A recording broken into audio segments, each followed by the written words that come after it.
Good morning, everybody. My name is Christina Wigren, and I am here with Stilly Valley Health Connections. Thank you for joining us this morning as we discuss the April budget-friendly topic series, or budget-friendly series topic, five ingredient meals. For everyone who's joining us live today, please note that this class is set up in a Zoom webinar format. That means that all of our participants are muted and your videos are turned off so that we can record this presentation. If you would like to leave any questions or comments, we do encourage you to do so by using the chat or the Q&A box at the bottom of your screen. Now I will pass it over to Kelsey Baker from Sound Dietitians, who is back to present on today's topic. Thank you, Kelsey, for being here again, and thank you to those of you who are tuning in live. We hope that you enjoy this class. Thank you, Christina, and thank you, Stilly Valley Health Connections, for sponsoring today's class. As Christina said, I'm Kelsey, and I contract with Sound Dietitians, and I'm leading these budget series that we do once a month. And this month's topic is 5 ingredient meals on a budget. And I think we all can appreciate less is more, and the more simple and time saving it can be, the better. So I really hope today that you all can walk away with some tips and meal ideas just to speed up time in the kitchen and kind of take the stress away while saving money. But before I jump into it today, does anybody have any go-to 5 ingredient or less meals they like to make on a weekly basis or monthly basis that they would want to share with the group? And you can put it in the chat box if you want. And it's okay if you don't, if it's not quite awake this morning or ready to participate. At the end of the presentation, I have, I think, 5 different examples. And I was also going to mention I did email the slides to Christina, and she said that she emailed them out to all the participants about 10-15 minutes ago. So I know some people were saying last time that they wanted to be able to take notes on the slides. So you should have them. We will continue on.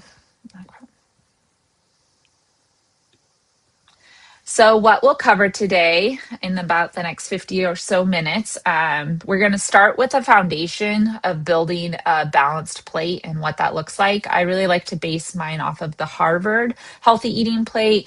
You may have seen the My Plate method, which has recently changed with the new USDA guidelines into a pyramid, but I feel like we're still working out the kinks on that. And there's a lot of, I don't know, a lot of debate around the changes. So I'm going to stick with what I know is tried and true and works with a lot of my patients. And we'll go into why this works and how this, if we eat this way, it also can help plan meals more budget friendly and make sure they're as nutrient dense as possible. I did see someone pop up in the chat. Pasta dishes and fish tacos. Yes, those are both great examples that we can do with 5 ingredients or less. So thank you, both of you, for sharing that. And we'll go into detail more with maybe a couple of recipes similar to those. So then we're going to move into more, after we look at that balance plate, we're going to move into more of like the practical side of planning, which I know we talk about in other classes, but I feel like when we hear something again in maybe a different way, it might stick with us a different time when we hear it. So I know a lot of you join month to month, and I thank you. And hopefully some of this I know will be repeat, but maybe you'll pull a different information from it. We'll give some shopping tips and how to specifically stock your kitchen and pantry so you are using 5 ingredients or less to cook. If you have certain things on hand, it can make it very easy to do that. And then we'll walk through 5 real dinner recipes, each built around a different protein. And I'll show you the price for like a household of 4 people and what those typical costs are in Western Washington. And then we'll end with any questions that you might have or comments or any takeaways that you want to go over. But please, as Christina said, participate along the way as you see fit. Okay, so So, as we know, and as I like to emphasize in each of these classes, cooking at home does pay off in more ways than one. The USDA published something called the Thrifty Food Plan, and that basically is a low cost, nutritionally adequate grocery budget. And they like take averages from across the country for a family of four, a household of four, that they assume it's about $1,000 a month for groceries. So that's kind of our benchmark for these numbers today. I would say, though, and what we did find is here in Washington, especially Western Washington, groceries do run about 13% above the national average. So we are trying to stretch our dollars even a little bit harder, a little bit further. And hopefully you guys will get tips today that will help with that. So even more important where we live, because it just costs more. But as we have learned in previous classes, cooking at home, even if it's not gourmet meals, it is dramatically cheaper than eating out, and maybe even up to 5 times cheaper per meal than eating out. And small shifts, even though if we can't do everything that we learned from these presentations this next week, that's okay. Just small shifts can really start saving dollars over time.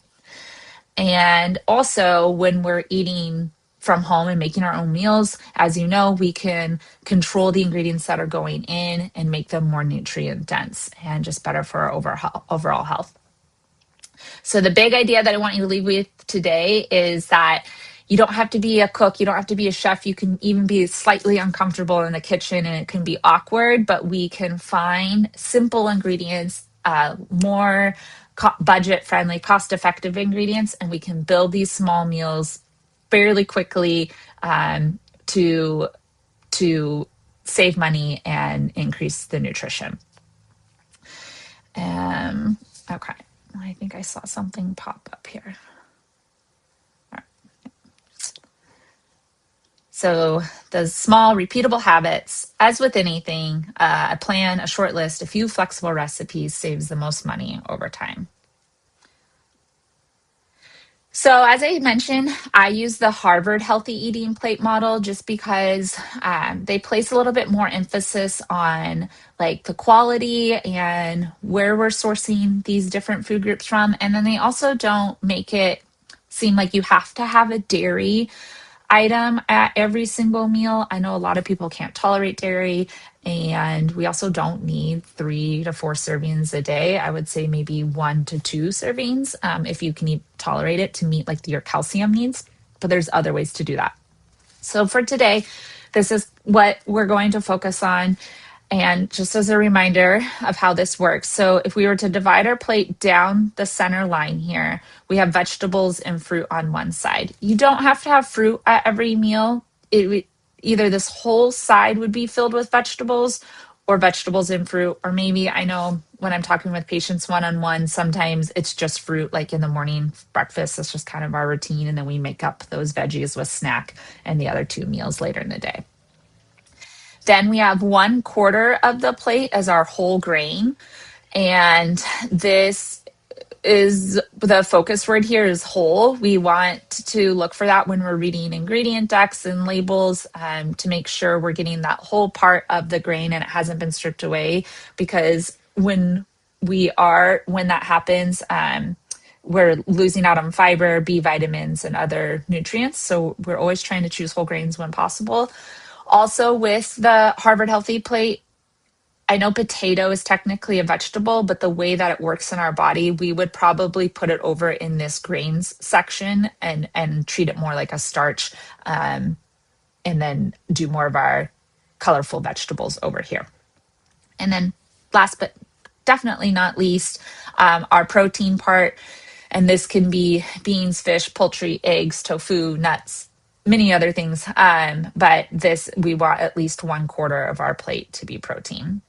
And then sipping water first. I don't know what happened to I had a little cup of water here. And then using healthy fats like canola, olive oil, or avocado oil for cooking. And we're going to dive into those a little bit deeper here. So, vegetables and fruit. So, if we make the biggest portion of your plate vegetables or vegetables and fruit, there's kind of two things that are happening here. Not only are you getting a lot more nutrition this way, but we're also these tend to be the cheapest ingredients in the grocery store. A lot cheaper than protein options. Maybe the grains are probably second in line there, but definitely not as nutrient dense as our fruits and veggies. So whenever I'm working with patients, I'm saying, eat the rainbow, eat as many different colors as you can, and make half of your plate those vegetables or vegetables and fruit. Now, I think there's some myths to kind of dispel here, and I would say that people are like, well, fresh is so expensive, and yes, it is definitely more expensive than the frozen and the canned. But I'm here to tell you, canned and frozen are just as nutrient dense, especially frozen vegetables and fruit. They're often picked at like their peak ripeness, meaning they can be just as nutritious as fresh. It's just the texture that's changing a little bit, but they last longer in our freezer. It means that we can always have something on hand if we aren't able to get to the grocery store. And then if we know, like, oh, I always have some frozen veggies in my freezer, then I know I'll get that serving. So, like last night, I think I demoed this one time. I made like a fried rice and I just pulled out frozen broccoli and I had like a half a bag of that medley mix and I threw that in there. And I was like, okay, I know everybody's going to get vegetables. And then I did some tofu and the rice. So I think that's like a 5 ingredient meal right there with a little bit of seasoning sauce and wham, bam, done. And we hit all parts of the food plate. If you're using canned vegetables, you want to make sure you do like a quick rinse just to, because if they are in water with sodium, you want to rinse off some of that excess sodium so we're not getting too much. And then you could choose items that say on the package like packed in water or less sodium used, and then you can like read ingredient text and labels to compare the amount that are in there. And then for canned fruit, I'd say frozen fruit is probably going to be your best bet as far as nutrient quality and just like texture quality overall. But if you are buying it in the can, just choosing it like packed in its own juice or 100% fruit juice instead of like a syrup, because those syrups have a lot of added sugars. Okay, so over here, the kind of most budget friendly items are your cabbage, your carrots, your onions, your celery, and your potatoes, sweet potatoes. These are kind of the same price year round. And if we always have one or two of these items in our fridge or our freezer, then we know we can add it to a meal pretty easily. And they, like onions and celery, add a lot of flavor. Um, and then in the freezer, if we have like these broccoli, peas, spinach, mixed vegetables, like I was saying, if we have those on hand, then that's a way to add some greens and more fiber dense vegetables. And then looking in the canned aisles, we would have tomatoes and tomato sauce, just kind of always having something like that on hand so we can like throw pasta together or soup or something like that. And I think, and then the bananas, apples, and oranges, especially oranges when they're in season, these are kind of the same price year round and have a good nutrition profile to them if we can't find other fresh fruits or veggies in the store. But again, I would have like frozen berries from Costco. I think they're a really affordable option, and have those on hand to add to smoothies or just to eat as they kind of thaw out, put on top of oatmeal. Pretty versatile with the frozen fruit. Let's see.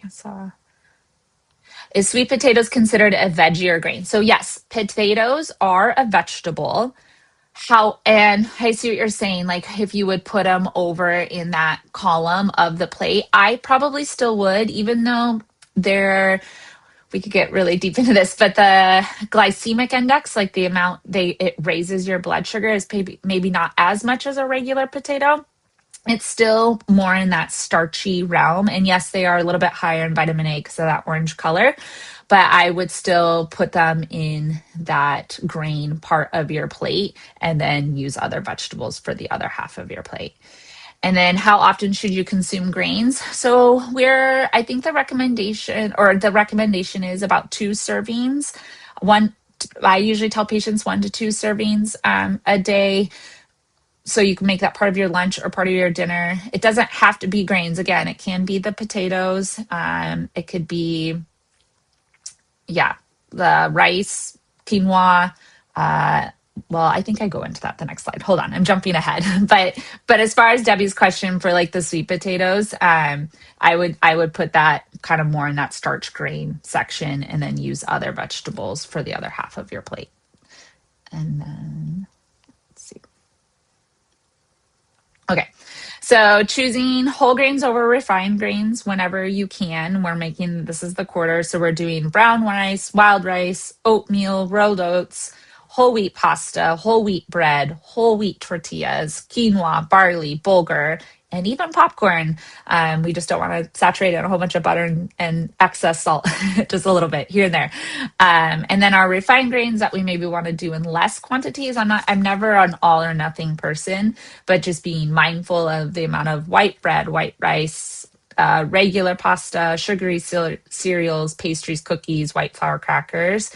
We want to really try to read that ingredient deck and look for the word whole grain as that first ingredient on the label. Because we know that that's what it's made most of. Like the first 3 ingredients on your ingredient deck are like, I want to say 90 something percent of what that item is made of. Um, and to emphasize why we're doing the whole grain, as I was kind of mentioning a little bit earlier, is it keeps that bran and that germ attached of the grain kernel, which means more fiber, more B vitamins, more minerals, and it releases that energy, that carbohydrate found in that food a little bit slower instead of spiking your blood sugar really quickly.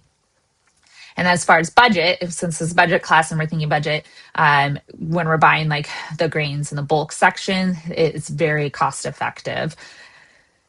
And then also we're controlling the nutrition content. Okay, so I'm gonna make sure. And I love white rice. I eat white rice weekly. I just being mindful of the amount that you're putting on your plate and that it's not making up like your whole plate. And then we just have a little bit of vegetables and a little bit of protein source. Or sometimes I take white rice and I steam it with quinoa. So like I do a half and half situation in my rice cooker, and just to boost that nutrition content. So there's definitely a place for it. It's just, we just think about amounts and what else we're serving it with. And then we also like the store brand options. Like if you're shopping at Winco or Fred Meyer, I think the Fred Meyer brand is their Simple Truth. And I don't know if they have one other. And then Winco has a store brand, Safeway has a store brand. Those are all going to be a little bit more budget friendly.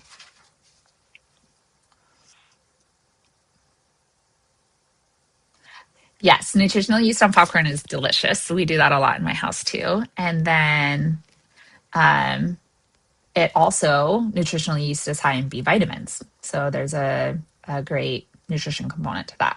And you can buy that in the bulk section at Winco if you all shop there. And you can get, if you just want to try like a small amount of it, it's going to be a lot more cost effective than buying like the plastic container of it. But back to, I don't know if I made clear to Ariana of how often you should have whole grains. We're going for 1 to 2 servings a day, and a serving is about a half a cup to a 1 cup cooked. And then is there any difference in brown rice? Is one better than the other, especially the ones you get in like the budget store, 99-cent stores? I wouldn't, if it says brown rice, it's brown rice. I just recommend always rinsing your grains before cooking them. So finding a fine mesh strainer and putting it in there and just rinsing it off really well before then adding the water to your pan to cook it. But from one company to the other. I think if it says brown rice, it's brown rice. Yeah, you're welcome. Thank you for the questions and the participation. Okay, so moving on to that other very important piece of the healthy plate model, but probably the most expensive part, is the choosing your protein, your plant protein, or your meat protein. Um, this part, I think we stumble on or we have a hard time with just with the cost of animal protein. So I wanted to share that plant proteins have a ton of nutrition to them and are going to be a lot more budget friendly. So beans, lentils are definitely a big powerhouse. Peas, tofu, another complete protein, versatile. Edamame, nuts, peanut butter, they are going to be a lot less expensive, um, but still pack a punch for that protein. Um, let's see.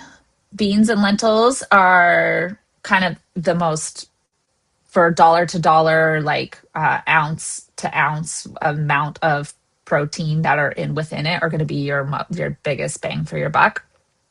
And they also have fiber and iron, um, which your animal proteins will not have fiber. They will have some iron, but we, we all could use a little extra fiber in our diet. So that's another great plus for the for the plant proteins. Next, we have fish and seafood. The dietary guidelines for Americans. So that kind of comes out. They just came out, and that's when they changed the MyPlate to the pyramid. But if you wanted to sit down and read those guidelines, they recommend 2 servings of seafood a week. And that sounds really expensive, but canned tuna, canned salmon, and canned sardines are some of the cheapest proteins out there and some of the healthiest for us. And if that just sounds like I can't stand like the smell or the taste of those, I first encourage like playing around with different recipes of how to incorporate them. Also know that like maybe if you didn't like them when you were younger, your taste buds change throughout your lifetime. So give it a try. Play around with different recipes. There's many different things we can do with these foods, and they're a nutrition powerhouse and also very budget friendly. Um, Frozen shrimp, tilapia, and cod from Costco. If you all shop at Costco, or Trader Joe's has pretty good deal on seafood as well in their freezer section. They're definitely going to be more budget friendly. Poultry and eggs are the third group on here. Eggs are probably, I would still argue, the best protein in the grocery store when it comes to like the quality of protein, the amount of protein they're giving you for just like a small amount, and the cost. Even though I know the price of eggs have gone up, I would still argue that they're still, as far as budget goes and the amount of protein they pack into one egg, they're a great option to have on hand if you eat them. And then chicken thighs are usually going to be cheaper than breast, and they have a lot more flavor. Yes, they have a little bit more fat, but you can cook that off, or cut it off before you cook them. And then ground turkey, I love as a versatile option to add to many, many different dishes, and very, very high in protein and a lean protein option. The Harvard Healthy Plate really focuses on limiting, not saying no, but limiting bacon, hot dogs, deli meats, and sausage, using them more as a flavor, not as your main event, just because of the high saturated uh, fat content. And there's a little bit more data coming out on like what possibly cured and smoked meats is doing for our overall like gut health, and heart health. So they do recommend limiting this. Trust me, I love bacon. So it definitely can be a part of a well-rounded diet. It's just, we just don't want it to be the main event. And then red meat, I would just choose your lean cuts over the ones that are like really marbly with like a lot of fat. Or if there is like visible fat on there, either cook it off and remove it, or like cut it off again, like kind of like the chicken thighs before cooking. But I would say, um, you to I patients always ask me, well, how much red meat should I be eating a week? And I'd say, well, you don't have to eat any, but if you want it to be part of, I also think it's like the most expensive out there. But if you want it to be a part of your intake, I would say maybe like 1 to 2 servings a day. And a serving for when it comes to animal proteins is about the palm of your hand, or the deck of a deck of cards, about 3 ounces up to like 5 ounces. So that's kind of a rough measure there. I saw some questions coming in.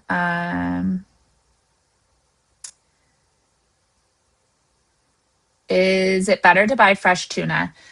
I mean, I think you just have to look for the packaging and how it's packaged, and how it's caught. I know you can get a high quality canned tuna that is budget friendly at Costco. I think it's that Pacific Planet brand. But I mean, fresh is probably maybe a little bit higher quality. But I don't know how budget friendly that is. I can't tell you the last time I brought fresh tuna. You always get it in a can. Another question: do other countries have different nutritional suggestions? Yes, I haven't read through them, but now, Lori, I want to. I know, I mean, and the only reason I can say yes confidently is because I think I've looked at like Canada's guidelines and compared them to the US's. But yes, there's probably different suggestions there. That's a whole other topic. Ground chicken is good. I think ground chicken is more than ground turkey whenever I go to the store. I feel like it's $1 or $2 more per pound, but definitely an option, a solid option. And then I'm trying to change the way I grocery shop, buy ingredients instead of already prepared meals. Yes, and that's why we're teaching these classes, and of how to stock our kitchen to have individual ingredients to be able to throw a meal together as quickly as possible, but as nutritionally as possible. But every now and then there's a place for prepared meals, but it will definitely be more budget friendly the more we can cook from individual ingredients. And then another question about the ground chicken. And then, yeah, pork. Oh, yeah, I guess I didn't have pork on here. How did I forget about pork? Yes, pork is great. I mean, I guess it depends on the form. Like bacon, very high in fat. But if you're doing like a pork tenderloin, which I know Costco carries those, I get those in my Costco shopping when I go, and freeze one and then cook one up. And yeah, it's kind of like chicken and turkey as long as you're doing like the tenderloin. But it's probably between beef and chicken and turkey as far as like fat and leanness ratios go. But definitely can be a part of a healthy, well-rounded diet. And other beliefs set aside, but I would say yes. And then I am not familiar on the China study, but I will look into that as well. Thank you all for participating, giving me some things to look at. So other country diet recommendations in the China study, I'll have to look. Okay. And then I think we're moving on to healthy oils to keep in the house. Okay. So, kind of the supporting cast that makes everything work, because we're not going to eat everything raw. We got to cook some of these things up. We need some healthy oils, and hopefully we can stock our kitchens with like an olive oil, canola oil, and avocado oil. We want to think what is liquid at room temperature, because that will be higher in the unsaturated, kind of more heart healthy fats than the saturated fats, which make our fats firmer or harder at room temperature, like your butter, your margarine, the partially hydrogenated oils. We really want to avoid those trans fats. We know now that those are very inflammatory and just not good for us. So we want to read the labels for that word trans. And know that fat, I think, is one of those things that sometimes we fear, but fat is a part of a healthy, balanced diet because it helps us absorb certain vitamins like A, D, E, and K. So there is a place for it. We want it. We want to cook with it. We just want to be mindful of what we're using, how much, and when. And then choosing water first, I feel like so many of us are underhydrated in general, but it's also there's no sugar or excess things that we don't need in water. And like I said, milk and dairy, we really only need 1 to 2 servings a day, whether that's from a glass of milk or from some cheese or yogurt, whatever kind of your favorite way to get it. If and it's not required, like we can definitely meet our needs without it. But if dairy is part of your intake, we only need 1 to 2 servings a day. And then just we really should limit to one small glass per day, about 4 to 6 ounces. We definitely don't want this to be our main source of hydration. Just even if it's full on juice with no added sugar, it's still just excess sugars within the day. And when juice has removed that pulp and that fiber from the fruit that it derived it from, and so that it can just spike our blood sugar.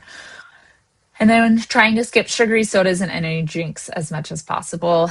That's also just spending extra money. Water's free. Tap water's kind of sort of free. I guess we do have a water bill, but our water in Western Washington is actually an excellent source, and it's going to be a lot less than buying pre-made drinks from the grocery store. Okay, so how to kind of get this in motion, and we can talk about all the different ingredients we should have and include, but now we have to make a plan. So we want to move from the foundation to kind of the strategy part. And the single most powerful money saver in your kitchen, it's not necessarily coupon, it's the plan. Like we can use the coupons, we can use the apps, we can use the ads, but if we don't have a plan of how to go about it, then we likely won't use them and we'll miss out on those dollar saving opportunities. So we just kind of need about 10 to 15 minutes on a Sunday or whatever day really works for your household, with a piece of paper and just 5 quick steps. First step, we want to pick 3 to 4 dinners for the week. We do not need 7 because we can eat leftovers or we can cook extra ingredients to kind of mishmash into a different option, which I think was the presentation we did last month or the month before. It also makes just life faster and quicker when we eat some leftovers. We want to build around our protein. So either proteins that you have in your freezer or proteins that you see on sale in the ads. And then we make a recipe around that. And then when we do that, we are filling one part of that plate. So then we just need 2 more ingredients or maybe 3 more to have a nutritionally rounded meal. Look for what's on sale. If chicken thighs are on sale, then maybe do a meal or 2 around that. Shop your kitchen first. So meaning, what do you already have on hand? What's in your freezer? What's in your pantry? What's in your refrigerator? And plan, once you pick your protein, then plan with the ingredients around that. Write a list and stick to it. Don't deviate from your list. This is when we end up spending more money, and maybe even making a meal more complicated than it needs to be.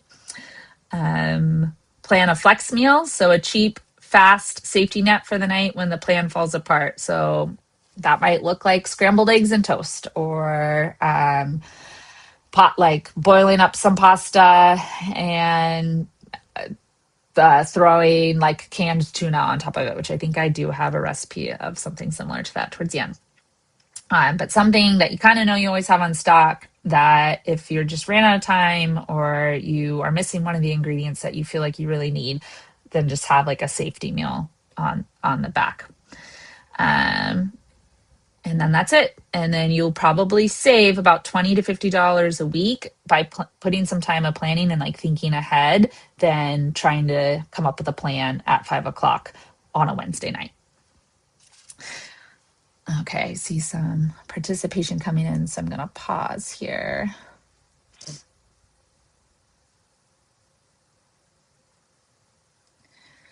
So there is a lot of controversy around seed oils.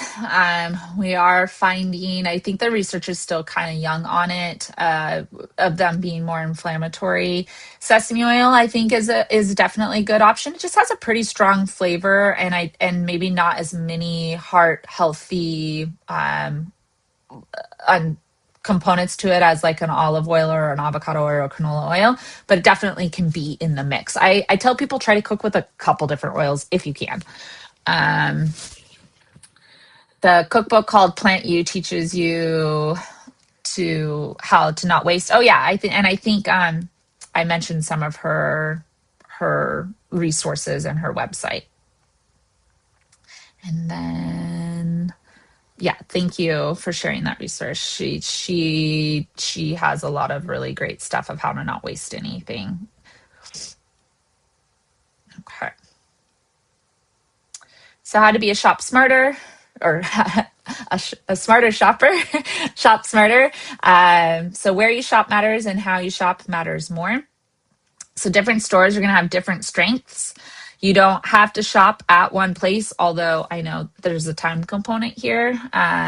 But if we're trying to be super savvy with our budget, we know that Winco and Grocery Outlet are going to be the lowest price stores in our region for staples, especially in the bulk section, like rice, beans, oats, flour.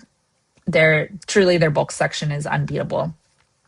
Costco, great for kind of those like bigger bulk items, seafood, frozen fruit, frozen vegetables, eggs, anything that you think you can go through. In the fresh section, this is where you have to be careful because you might overbuy and then have to throw stuff away. So just know your household.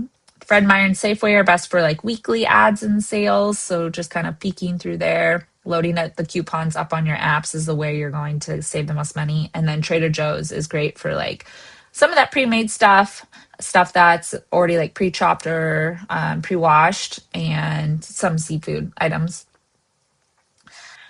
They're definitely a little bit more friendly there. And then you want to eat before you shop. Never shop hungry because we tend to buy things that we don't want to. We're going to compare the price per unit. We're going to buy store brands first. We've already talked about frozen and in season. And then don't pay extra for pre-washed unless it saves time for your meal and it really is worth it to you. And then use your SNAP, EBT, WIC if you have it, and food banks just to help stretch that dollar and maybe plan around knowing what you can get with that. So if we have kind of these items in our fridge and freezer, then these 5 ingredient meals, they really do build themselves. So the canned beans and the canned fish are fulfilling that protein section. The frozen fruit and vegetables, we're filling that half of the plate. And then we have a starch, whether it's like a grain or potato. And so I didn't remember if I had 2 slides for this. So we have the pre-cooked grains, or we cook them up from raw. We have maybe some frozen mains to build on. I really like doing this. So maybe buying like a frozen pizza and then just tossing some extra veggies on top to make it a full meal. Very easy. Maybe some raviolis. Again, throwing some spinach in with that, and the ravioli is usually stuffed with like a meat or a cheese, and maybe we could serve it with a little extra protein, but again, that's like 2, 3, 4, 5 different options to make this well-rounded meal. Having those prepared sauces to add to sauces or curries, and then garlic. If you're okay with garlic and ground like onion or really fine onion can really make your options very flavorful without having to have a million different ingredients. I also really like Italian seasoning, and lemon pepper is kind of one of my main things in my pantry to not have to use a lot and make something super simple. So why this 5 ingredients is it's a shorter list. So you have fewer items in the cart and less to forget. You're also buying less, which means lower bill. So you have, even though it might not be this most extravagant meal, less variety per meal is going to equal lower meal per cost. 5 ingredients will be a faster cooking typically. So they're usually 30 minutes or less to make these meals. And because you have less to chop, you have just less to prep when you're only dealing with about 5 ingredients. And then you have less waste, which saves money over time.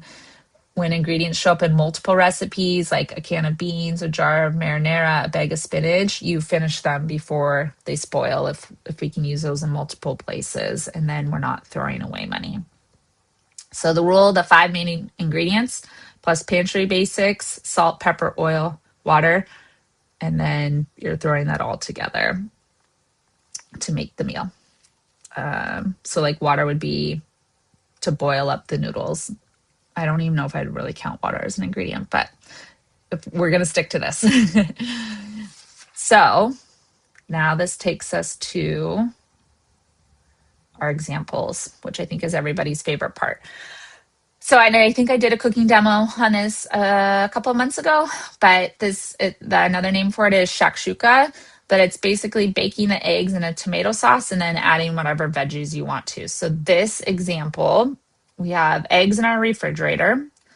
We have a jar of marinara sauce from our pantry. We have fresh kale from the freezer, but you could also do frozen if you wanted, if a frozen veggie.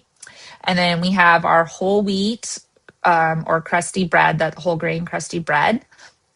You could also do your grain here if you wanted to. You could do your quinoa, you could do your brown rice and put this on top. So this recipe is very flexible. If you don't eat eggs, you could do tofu here. Or if you have ground turkey, you could sub the eggs out here. So very, very versatile. The main takeaway, 5 ingredients. We meet all of the food groups on our plate, and it should come together in less than 25 minutes. I can make this exact recipe, I would say, in like 15 minutes. And then the price breakdown is over on the right here. So with prices in Western Washington, approximately $12.45 to feed a family of 4 or a household of 4.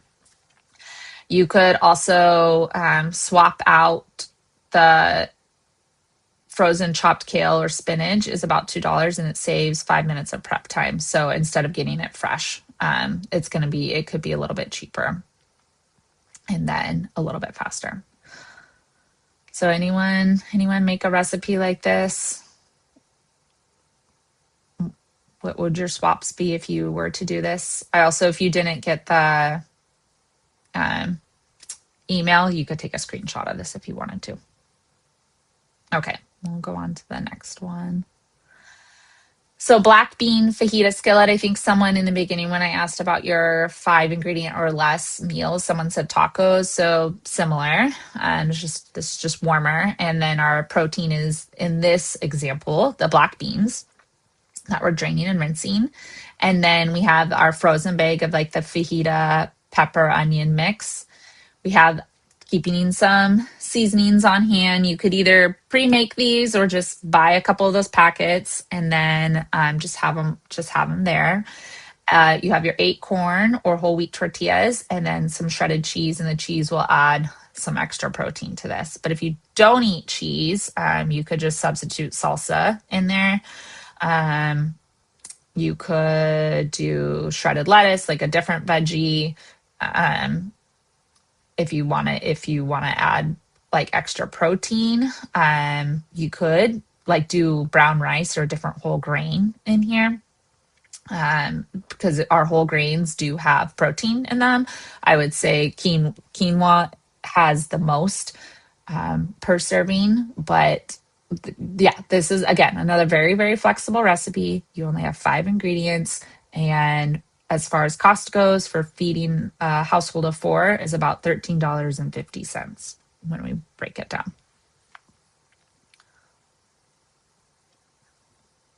Let's see.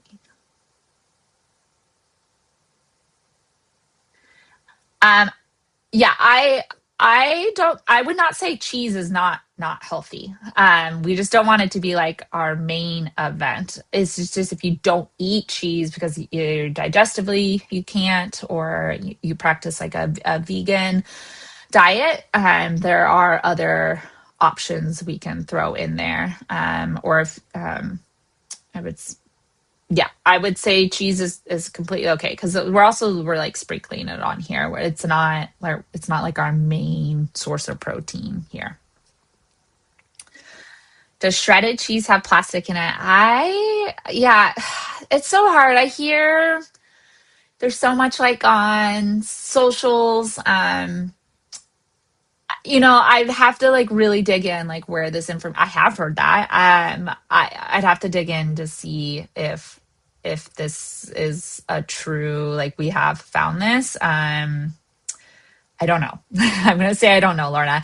Um, I think do what's best for your family and what's easiest. And I feel like we could make every food look bad if we wanted to. I think we just have to do the best within our household. And if you rather buy a block cheese and grate it yourself, it doesn't take that long if that makes you feel a little bit better.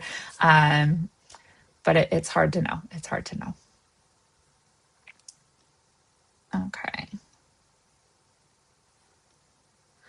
One pot pasta with tuna. This is something I actually am going to do for lunch today because I have leftover tuna that I made, where I made like tuna salad where I mixed like a little bit of mayo and some pickles in it. But I want to have it a different way today. So I am going to cook up some pasta and then I'm going to put, instead of marinara, I have some leftover pesto. So I'm going to put that in there and then I'm going to put it on top of a bed of spinach. But for this example here, our tomatoes is pretty much our main fruit veggie component for this. And the marinara, I would probably boost this up a little bit more and throw in some spinach, but I was trying to keep it at this 5 ingredient part. Um, and then the Parmesan and the Italian seasoning is just adding extra flavor. But if you're getting the marinara that's already pre-seasoned, then maybe to keep this a 5 ingredient meal, we would pull out that Parmesan and Italian seasoning and add like an extra veggie here just to boost up the veggie. But as you can see, you can really easily, without being a gourmet chef, without having a million different spices and a whole bunch of different things to chop up, you can meet your requirements, your nutrition requirements with 5 ingredients or less and for quite inexpensive compared to going out. Like if you were to have pasta with tuna in a restaurant, I feel like that's $15. Making this at home, it's $13.25, and that's for 4 people instead of just one. If you're trying to boost up your nutrition, you can sub the tuna with salmon, and because salmon is just higher in those omega-3s, which are those fats that are awesome for brain health and heart health. So chicken and white bean soup. I think soups are extremely versatile, very easy way to meet all the different components of the healthy plate and to do in 5 ingredients or less. So if you have a rotisserie chicken on hand, you shred that up. 2 cans of cannelli or white beans, your broth, some spinach or kale, and then an onion or Italian seasoning just to give it some extra flavor. But the beans and the white beans in this recipe are acting as our starch. The chicken's acting as our protein, and then the spinach and the onion are our vegetables. So we've met all the requirements and we did it in 5 ingredients or less for $16.50 for a total of 4 people. Costco's definitely, I think, has the best price per pound. Like you get a pretty large rotisserie chicken for $4.99. I bought a rotisserie chicken from Winco for a cooking demo a couple weeks that I did up at Stilly Valley, and I think it was $5.99, and it was definitely smaller than the one I got at Costco. Still an option. Still would have fed a family of 4, but I think Costco is going to be your best deal here. And then 1 pot garlicky shrimp and spinach. Again, you can see in these meals we're using spinach over and over. So if you buy a large container of that, it's just so easy to throw in. It doesn't have a strong flavor profile, and it just is a nutrition powerhouse, and you meet that requirement of your veggies. But to look at this a little bit closer, you get the frozen peeled shrimp, the bag of spinach, garlic, lemons, and then your rice or whole wheat bread or however you want to serve it to meet that starch part. And then you're going to cook it I guess we didn't put oil on here. So maybe this is technically 6 ingredients because you would need a little bit of oil to cook the shrimp. But around $14.75. And then again, Costco is going to have a better deal on frozen shrimp, and you can keep it in your freezer and just pull out the amount that you need. So we looked at 5 dinners. We had 5 different proteins. All of these dinners, you could 100% substitute a different protein into that recipe, and I think it would still taste delicious, and then it would meet your needs and your personal preference. Cooking times were all under 30 minutes. Costs were, except for this one meal, were under $15 for a family of 4. And then per serving, this breaks it down. So I think this is where we can really see like, oh, I'm eating this meal for under $5. And I don't think you could find any one of these meals. Well, maybe you could get one taco somewhere for like $3.99 or $4.99, but I don't know if that's enough. So definitely you can make more. You can double your batches, which it doesn't take a lot of time to double your batch once you're already cooking. And then you'll have that leftovers for the next day for lunch or for dinner again. Or you can repurpose it into kind of a different recipe, which we've gone over and done. You will save a lot more money over time. But just kind of thinking of this, how to pick 5 ingredients and how to fill that healthy plate model.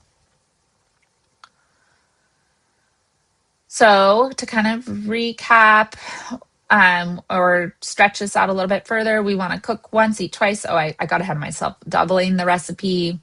If you have leftover beans, you could mash them and add a little oil and spice and make a bean dip for the next day.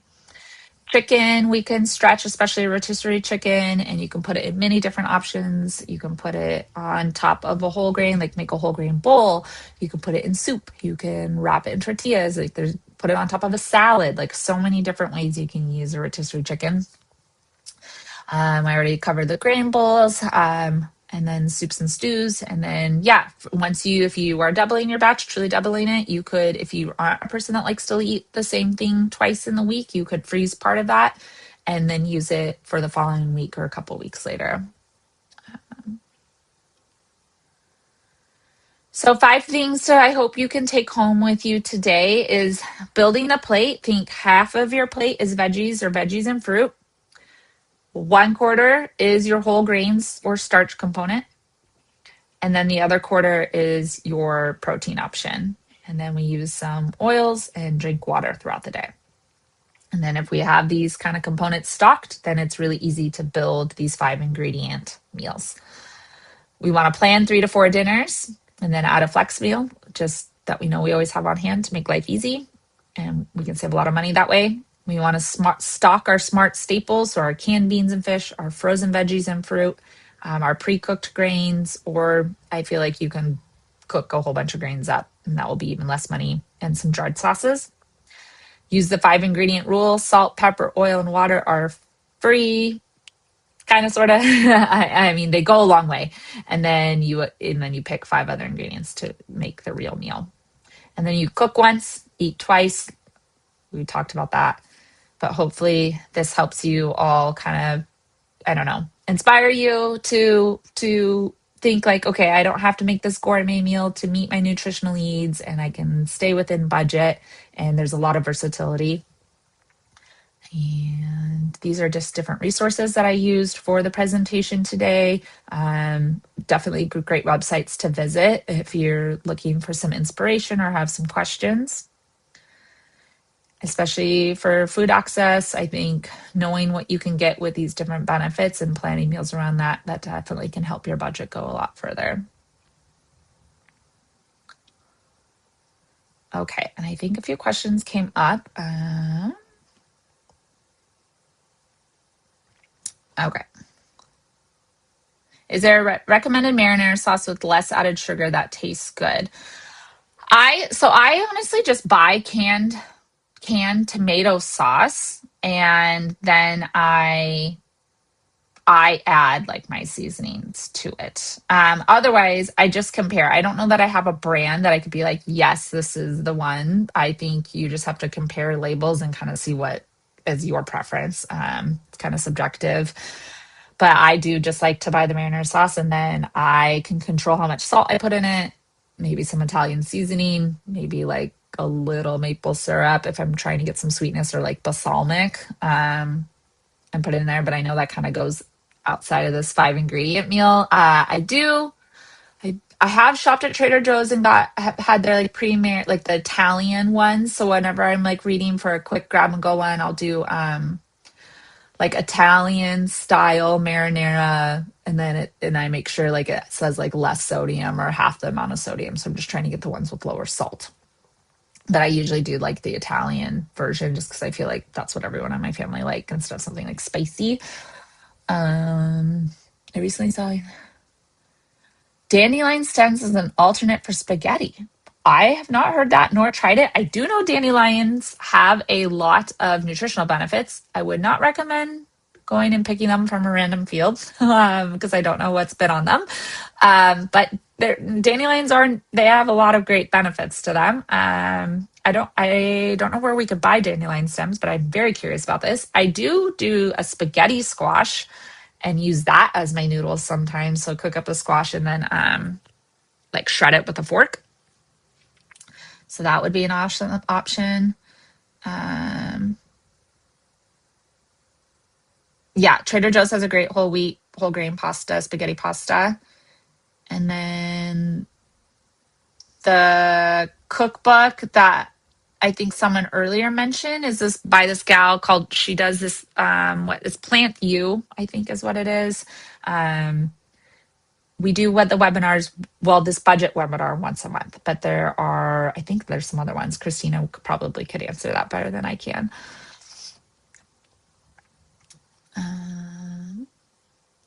Um, I can pop in and answer that. Yes, we yeah. do the budget-friendly webinars on a monthly basis, always on the fourth Tuesday of the month. And so the next one we have coming up is going to be budget-friendly breakfast ideas, and that will be on Tuesday, May 26th at 10 a.m.